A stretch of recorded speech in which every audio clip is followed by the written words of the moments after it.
आज मैं आप लोगों का तारुफ एक ऐसे तरीका इलाज से करवाना चाहता हूँ जिसका आपने बहुत सुना होगा, जिसको हम कहते हैं कि बर्फ़ के साथ इलाज करना। इसको क्रायोथेरेपी भी कहते हैं किसी हद तक।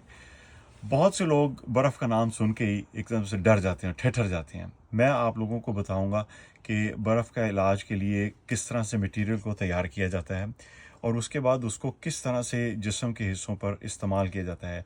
मैं ये भी दिखाने की कोशिश करूँगा कि जो सही तरीके से बर्फ़ रखी जाती है और जो गलत तरीके से बर्फ़ रखी जाती है, उन दोनों के क्या असरात होते हैं। मेरी इस पूरी तफ़सील को देखने के लिए मैं जो आपको वीडियो लिंक भेजूँगा उसको देखिए, उसमें आपको पूरी डिटेल के साथ वो वीडियो मिल जाएगी जिसमें आपको शुरू से लेके आखिर तक मैं पूरा बताऊँगा कि बर्फ़ का इलाज कैसे किया जाता है।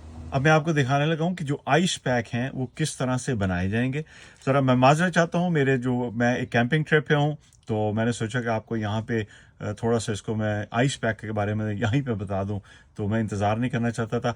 मैं आपको दिखाता हूँ कि आइस पैक कैसे बनाए जाते हैं।